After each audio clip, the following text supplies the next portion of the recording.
지금 세계가 충격에 빠졌습니다. 몽골 청년의 87%가 한국 국적을 희망한다는 보고서. 단 한 줄의 숫자가 한 나라의 자존심을 뒤흔들었습니다. 그날 오후 몽골 외교부 대변인은 예정된 기자회견을 돌연 취소했습니다. 한국 대사관 앞에는 비자를 받으려는 줄이 2km 넘게 늘어섰고 울란바토르 국제공항은 서울행 항공권을 구하려는 사람들로 마비됐습니다. 단 72시간 만에 모든 항공편이 매진됐습니다. CNN은 이렇게 보도했습니다. 몽골의 미래 인력이 한국으로 쏠리고 있다. 이건 단순한 통계가 아니라 한 세대가 국적을 바꾸겠다는 선언이다. 워싱턴은 경악했고 베이징은 비웃었습니다. 몽골은 환상에 취해 있다.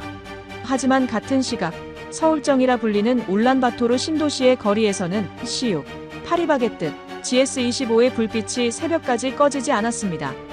보고서 마지막 줄에는 이렇게 적혀 있었습니다. 이들은 한국을 동경하는 게 아니라 이미 한국 속에 살고 있다. 지금부터 세상이 몰랐던 초원의 87%가 한국을 택한 진짜 이유를 공개합니다. 시작하기 전 좋아요와 구독으로 끝까지 함께해주세요. 안녕하세요. 저는 바트바야르입니다. 몽골 외교부에서 부국장으로 일하고 있죠. 2025년 3월 15일 오전 9시 울란바토르 외교부 회의실의 공기가 얼어붙었습니다. 스크린 위로 떠오른 숫자 87%가 형광등 빛을 받아 차갑게 빛나고 있었죠.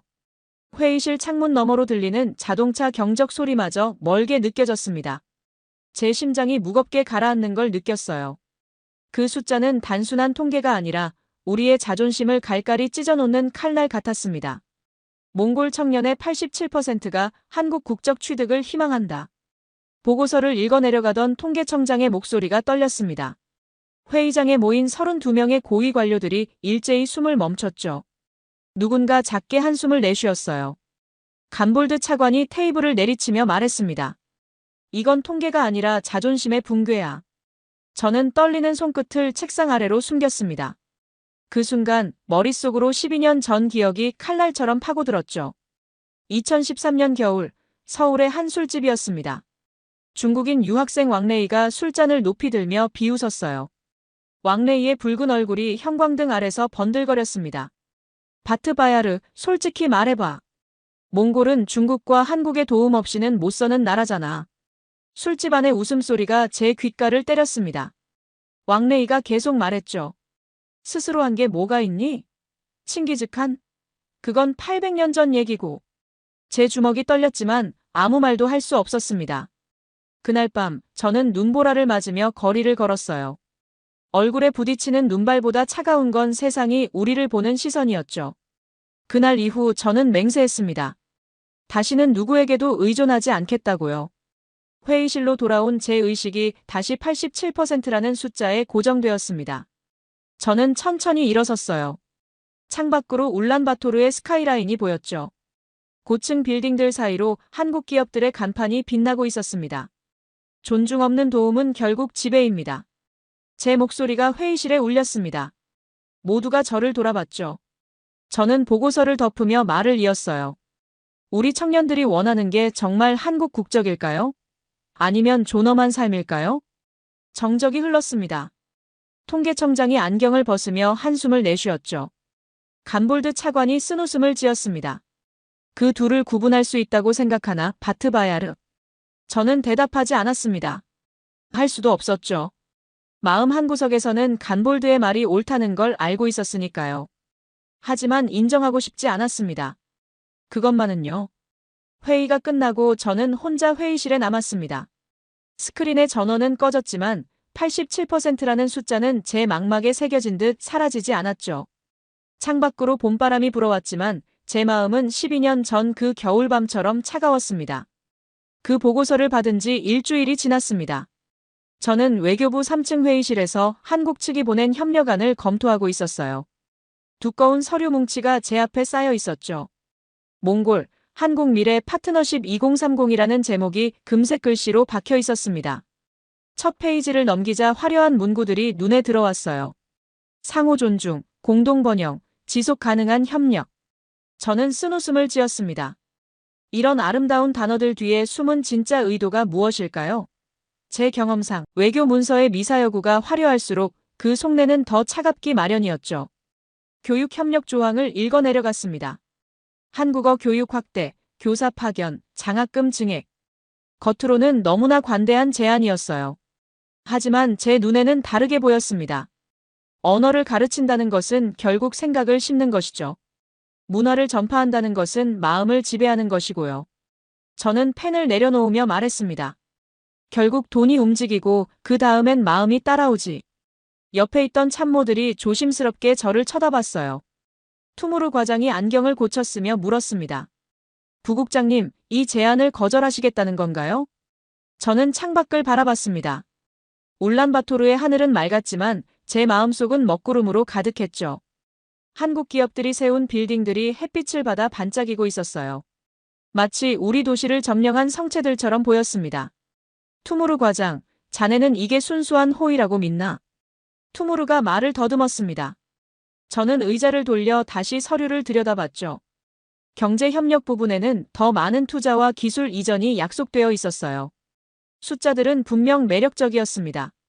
하지만 매력적인 미끼일수록 더 날카로운 낚싯바늘이 숨어 있는 법이죠. 그때 문이 열리고 비서가 들어왔습니다. 부국장님, 한국대사관의 정우현 참사관이 도착했습니다. 저는 서류를 덮었어요. 곧 들어온 정우현 참사관은 정중하게 고개를 숙였습니다. 완벽한 각도의 인사였죠. 너무 완벽해서 오히려 연출처럼 보였어요. 바트바야르 부국장님, 만나 뵙게 되어 영광입니다. 정우현의 몽골어는 유창했습니다. 발음까지 완벽했죠. 그런데 그 완벽함이 오히려 제 신경을 건드렸어요. 얼마나 오래 준비했을까요? 우리의 마음을 얻기 위해 얼마나 많은 계산을 했을까요? 앉으세요, 정 참사관. 제 목소리는 얼음처럼 차가웠습니다. 정우현이 자리에 앉으며 서류 가방을 열었죠. 또 다른 제안서가 나왔어요. 이번엔 청년 교류 프로그램이었습니다. 저희는 몽골 청년들에게 더 많은 기회를 제공하고 싶습니다. 그의 목소리는 부드러웠어요. 눈빛은 진실해 보였죠. 하지만 저에게는 모든 것이 전략적 미소로밖에 보이지 않았습니다. 87%라는 숫자가 다시 머릿속을 맴돌았어요. 우리 청년들의 마음은 이미 기울어져 있었죠. 정참사관, 당신들의 미소엔 늘 계산이 숨어 있습니다. 제 말에 회의실이 얼어붙었습니다. 정우현의 표정이 잠시 흔들렸지만 곧 다시 차분함을 되찾았죠. 그가 천천히 말했어요. 이해합니다, 부국장님. 신뢰는 하루아침에 만들어지지 않으니까요. 정우현의 대답은 의외로 담담했습니다. 변명도 반박도 없었죠. 오히려 그 침묵이 더 불편했어요. 제가 의심의 칼날을 휘둘렀는데 그는 그것마저 받아들인 것처럼 보였으니까요. 정참사관과의 회의가 끝나고 사흘째 되는 날이었습니다. 저는 초원 마을로 향했어요. 외교부의 답답한 공기에서 벗어나고 싶었죠. 그리고 여동생 아리온이 가르치는 학교를 둘러볼 계획도 있었습니다. 정부가 추진하는 교육 협력 사업의 실태를 직접 확인하고 싶었거든요. 차에서 내리자 바람이 불어왔습니다. 초원의 바람은 언제나 자유로웠죠. 하지만 그때 바람을 타고 낯선 멜로디가 들려왔어요. 한국 노래였습니다. 제 발걸음이 멈췄죠. 학교 운동장에 아이들이 모여 있었습니다. 20명쯤 되는 아이들이 둥글게 서서 노래를 부르고 있었어요. 그 중심에 아리온이 있었죠. 제 여동생이 밝게 웃으며 아이들과 함께 한국어로 노래하고 있었습니다. 반짝반짝 작은 별 아름답게 비치네. 아이들의 발음은 서툴렀지만 표정은 즐거워 보였어요. 손뼉을 치며 따라 부르는 모습이 마치 축제 같았죠. 제 가슴 속에서 무언가가 끓어올랐습니다. 분노였어요. 저는 큰 걸음으로 다가갔습니다. 자갈이 밟히는 소리에 아리온이 고개를 돌렸죠. 저를 보자 아리온의 미소가 조금 굳었어요. 오빠, 언제 왔어요? 저는 아이들을 둘러봤습니다. 호기심 가득한 눈으로 저를 올려다보고 있었죠. 저는 목소리를 낮추며 말했어요. 아리온, 잠깐 얘기 좀 하자. 아이들을 교실로 돌려보낸 뒤 우리는 운동장 한 구석으로 갔습니다. 저는 참았던 말을 쏟아냈어요. 우리말도 완전히 배우지 못했는데 왜 남의 말을 먼저 가르쳐? 제 목소리가 날카로웠습니다. 아리오는 조용히 저를 바라봤어요. 화내지도 변명하지도 않았죠. 저는 계속 몰아붙였습니다. 우리 문화를 지켜야 할 나이에 왜 아이들에게 한국 노래를 가르치는 거야? 이게 교육이야, 세뇌야? 87%라는 숫자가 또다시 떠올랐어요. 우리 청년들이 한국을 동경하는 것도 이런 교육 때문이 아닐까요? 그런데 아리우는 미소를 지었습니다. 슬픈 듯, 그리운 듯한 미소였어요. 오빠, 나 한국을 존경하는 게 아니라 사람을 기억하는 거예요. 저는 말문이 막혔습니다. 아리운이 천천히 말을 이었어요. 12살 때였어요.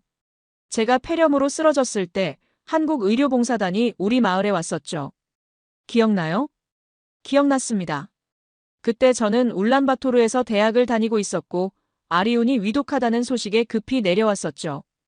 그 선생님이 내 손을 잡고 말했어요. 건강하게 다시 만나자.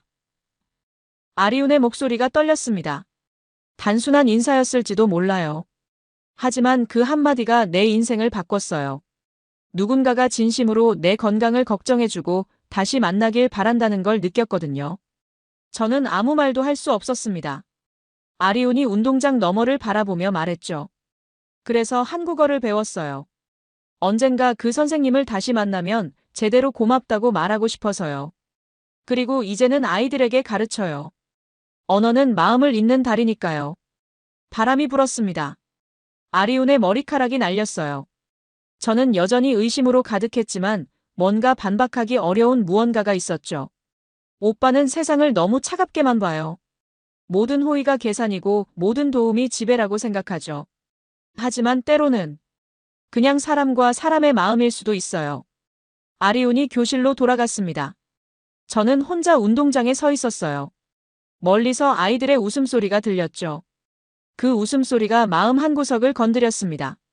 아리운의 말이 계속 귓가에 맴돌았어요. 저는 고개를 저었습니다. 12년 전 그날의 차가운 눈보라가 아직도 제 안에 있었죠. 의심은 이미 제 피부가 되어버렸어요. 벗어던질 수 없는 갑옷 같은 것이었습니다. 초원의 바람이 다시 불어왔어요. 따뜻한 봄바람이었지만 제 마음은 여전히 겨울이었습니다. 운동장을 떠나려던 제 발걸음이 멈췄습니다. 교실 안에서 또 다른 목소리가 들려왔거든요. 늙고 쉰 목소리였지만 분명하고 단호했죠. 올직 할머니였습니다. 이 마을에서 가장 오래 교사로 일한 분이었어요. 호기심이 생겼습니다. 창문 너머로 교실 안을 들여다봤죠. 7순이 넘은 올직 할머니가 칠판 앞에 서 있었어요. 아이들은 할머니를 올려다보며 반짝이는 눈으로 듣고 있었습니다. 자, 오늘은 새로운 노래를 배워볼까? 할머니가 천천히 칠판에 한글을 적기 시작했어요. 산토끼라는 글자가 삐뚤빼뚤하게 써졌죠. 제 눈살이 찌푸려졌습니다. 전통 있는 원로 교사마저 한국 노래를 가르치다니요. 산토끼 토끼야, 어디를 가느냐? 할머니의 거친 목소리로 멜로디가 흘러나왔습니다. 아이들이 조심스럽게 따라 불렀어요. 발음은 어설펐지만 즐거워 보였죠. 한 아이가 손을 들었습니다. 선생님, 왜 우리가 한국 노래를 배워야 해요? 순간 제 귀가 쫑긋해졌습니다. 올직 할머니가 뭐라고 대답할지 궁금했거든요. 할머니는 아이를 자애롭게 바라보며 말했어요. 배움은 힘이 아니라 품격이야. 저는 속으로 중얼거렸습니다. 품격도 결국 힘이 있어야 지킬 수 있는 거야. 할머니가 계속 말했어요.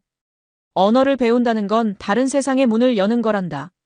문이 많이 열려 있을수록 우리는 더 넓은 세상을 볼 수 있어. 또 다른 아이가 물었습니다.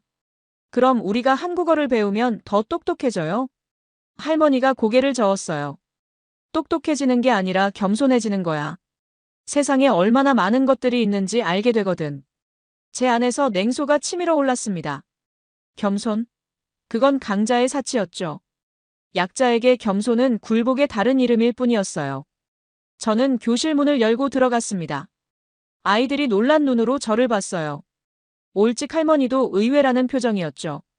바트바야르 부국장님, 어쩐 일로? 할머니, 잠시 밖에서 이야기 좀 나눌 수 있을까요?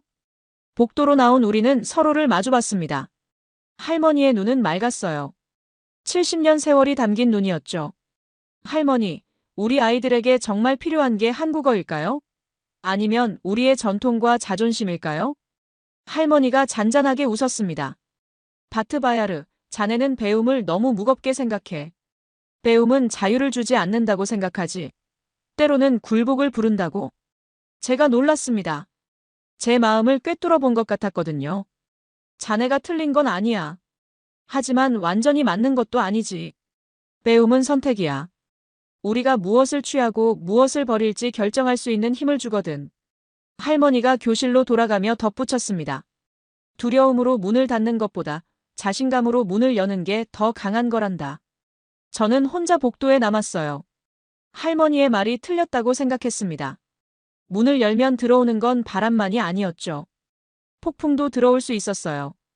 교실에서 다시 아이들의 노랫소리가 들렸습니다. 즐겁고 순수한 목소리였어요. 하지만 제 귀에는 그것이 서서히 우리 것을 잃어가는 소리처럼 들렸죠. 저는 학교를 나왔습니다. 초원은 여전히 넓고 평화로웠어요. 하지만 제 마음의 벽은 오히려 더 두꺼워진 것 같았습니다. 존중이라는 것도 결국은 힘의 언어일 뿐이었으니까요. 초원에서 돌아온 다음 날 아침이었습니다.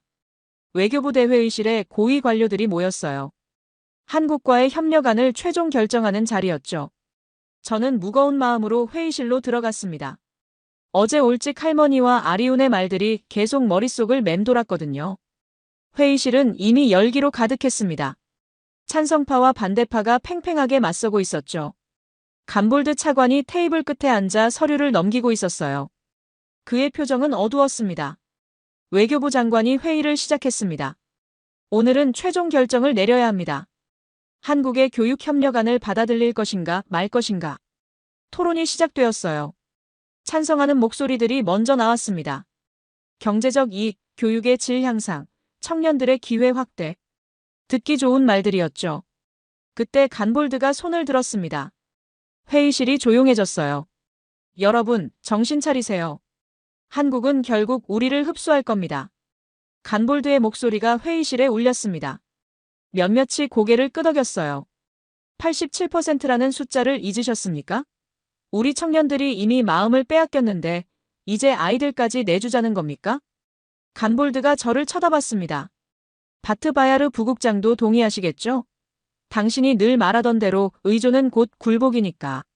모든 시선이 저에게 쏠렸습니다. 평소에 저라면 간볼드의 말에 동의했을 겁니다. 하지만 그 순간 아리운의 목소리가 떠올랐어요. 그냥 사람과 사람의 마음일 수도 있어요.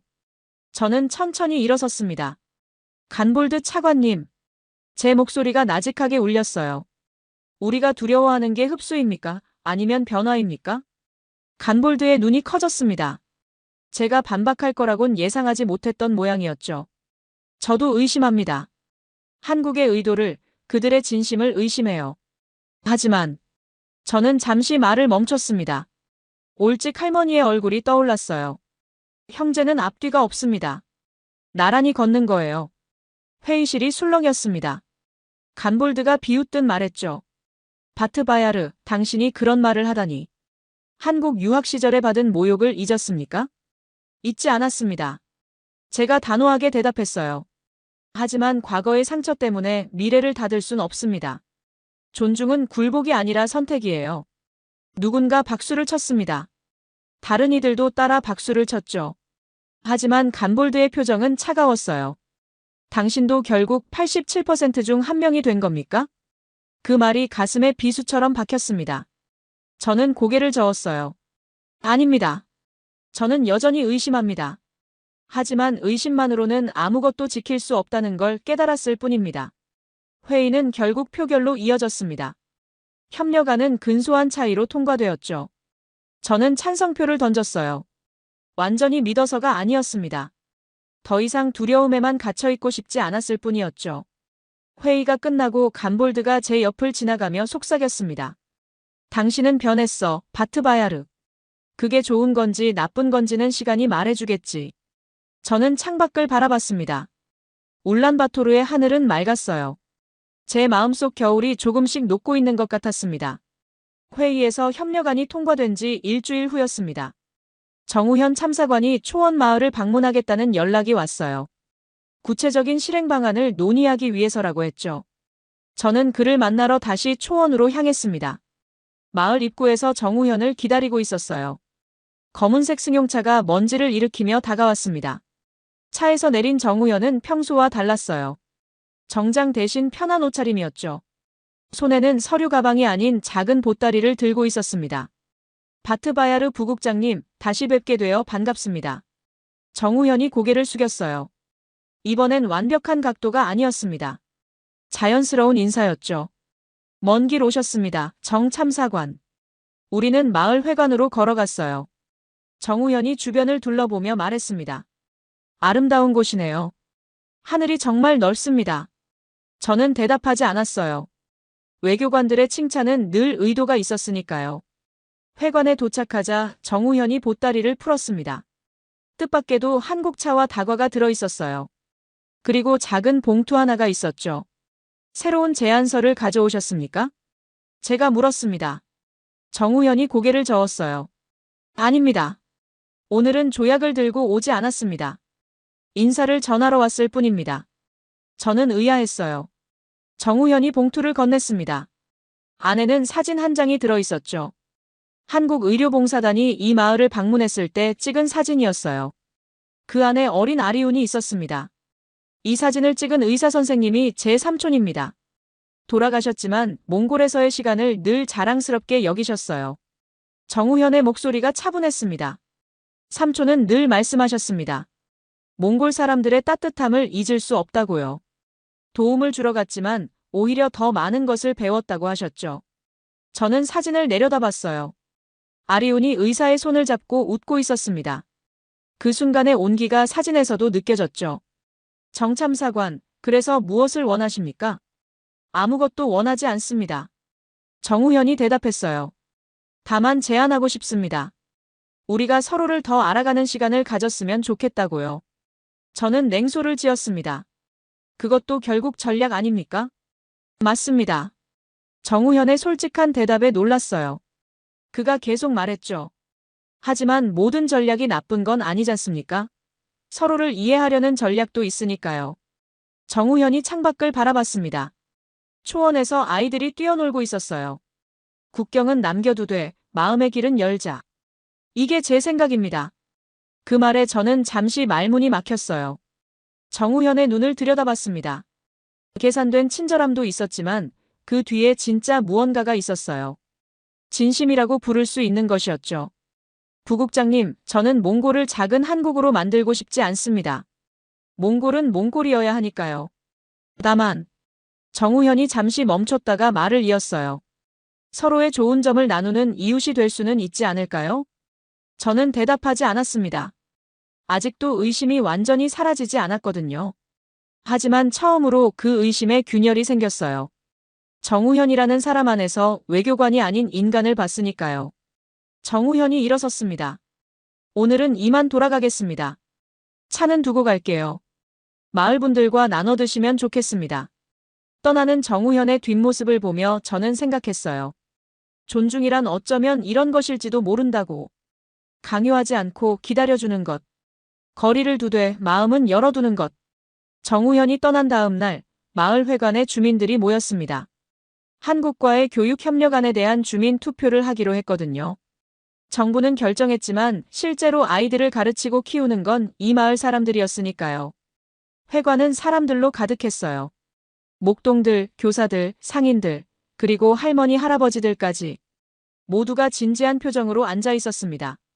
저는 맨 뒤에서 그들을 지켜봤어요. 마을 이장이 일어섰습니다. 오늘 우리는 중요한 선택을 해야 합니다. 한국의 교육 지원을 받아들일 것인가, 거부할 것인가. 토론이 시작되었어요. 찬성하는 목소리가 먼저 나왔습니다. 한 어머니가 말했죠. 우리 아이가 더 넓은 세상을 볼 수 있다면 저는 찬성입니다. 반대 의견도 있었어요. 나이든 목동이 일어섰습니다. 우리 조상들의 말과 문화를 먼저 지켜야 하지 않겠소? 격렬한 토론이 이어졌습니다. 그때 올직 할머니가 천천히 일어섰어요. 회관이 조용해졌죠. 나는 70평생을 이 마을에서 살았습니다. 많은 변화를 봤죠. 러시아가 왔다 갔고 중국이 손을 내밀었고 이제 한국이 왔습니다. 할머니가 잠시 멈췄다가 말을 이었어요. 하지만 이번은 다릅니다. 그들은 우리에게 무엇이 되라고 하지 않았어요. 다만 함께 걷자고 했을 뿐입니다. 그때 아리운이 일어섰습니다. 눈가에 눈물이 맺혀 있었어요. 저는 한국 의사 선생님께 생명을 받았습니다. 그분들은 대가를 바라지 않았어요. 그저 제가 건강하게 자라길 바랐죠. 아리운의 목소리가 떨렸습니다. 그날 도움을 사랑이라 부르게 됐습니다. 회관안이 숙연해졌어요. 저는 가슴이 뜨거워지는 걸 느꼈습니다. 12년 동안 얼어있던 무언가가 녹기 시작했어요. 한 청년이 말했습니다. 우리가 배우는 건 언어만이 아닙니다. 서로를 존중하는 방법을 배우는 거예요. 투표가 시작되었습니다. 한 명씩 앞으로 나와 표를 던졌어요. 긴장된 침묵이 흘렀죠. 결과가 발표되었습니다. 찬성 71%, 반대 29%. 아리운이 눈물을 흘렸어요. 기쁨의 눈물이었죠. 오일찍 할머니가 아리운의 어깨를 토닥였습니다. 우린 제자가 아니라 형제가 됐구나. 할머니의 말에 많은 이들이 고개를 끄덕였어요.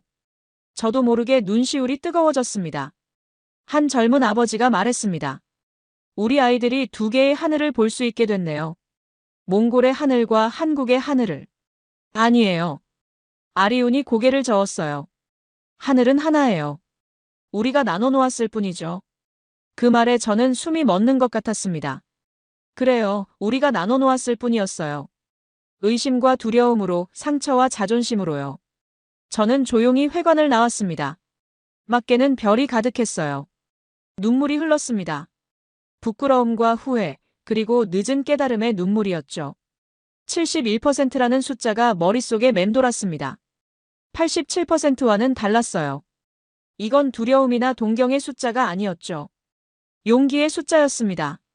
함께 걸어가기로 선택한 사람들의 숫자였어요. 별을 올려다보며 속으로 말했습니다. 왕레이, 내가 틀렸어. 우리는 스스로 선택할 수 있어. 굴복이 아니라 동행을 선택했어. 12년 만에 처음으로 마음이 자유로웠습니다. 진짜 봄이 제 안에 찾아왔어요. 그로부터 2달이 지났습니다. 오늘은 몽골과 한국의 교육협력 협약 공식 서명식이 있는 날이었어요. 울란바토르 정부 청사 대강당에는 양국의 관료들과 언론인들이 모였습니다. 저는 몽골 측 실무 책임자로 단상에 올랐죠. 정우현 참사관이 한국 측 대표로 맞은편에 서 있었습니다. 2달 전과는 달리 이제 그의 미소가 계산처럼 보이지 않았어요. 그저 한 사람의 진심 어린 표정으로 보였죠. 외교부 장관이 협약서를 펼쳤습니다. 금빛 테두리가 둘러진 문서였어요. 양국의 미래를 약속하는 내용이 빼곡히 적혀 있었죠. 하지만 제 눈에는 문자보다 그 너머의 의미가 보였습니다. 서명을 하기 전 정우현과 눈이 마주쳤어요. 그가 먼저 고개를 숙였습니다. 깊은 존중의 인사였죠. 저도 고개를 숙였어요. 처음으로 마음에서 우러나온 인사였습니다. 펜을 들었습니다. 종이에 닿는 순간 12년 전 왕레이의 목소리가 스쳐 지나갔어요. 하지만 이제는 달랐습니다. 그 목소리가 더 이상 저를 짓누르지 못했어요. 서명을 마치고 일어섰을 때 박수 소리가 강당을 가득 채웠습니다. 정우현이 다가왔어요. 우리는 악수를 나눴죠. 바트바야르 부국장님 감사합니다. 저도 감사합니다. 정 참사관. 그가 조용히 물었어요. 이제 우리를 믿으십니까? 저는 잠시 생각했습니다. 그리고 대답했어요. 완벽한 믿음은 아직입니다. 하지만 나는 의심 끝에 믿음을 배웠습니다. 정우현이 고개를 끄덕였어요. 그것으로 충분합니다. 신뢰는 하루아침에 만들어지지 않으니까요. 기자회견이 시작되었습니다. 한 기자가 물었어요. 바트바야르 부국장님, 이번 협약이 몽골의 정체성을 해칠 거라는 우려도 있는데요. 저는 마이크 앞에 섰습니다. 우리는 700년 전 세계를 향해 문을 열었던 민족입니다. 그때도 우리는 우리였고 지금도 우리는 우리입니다.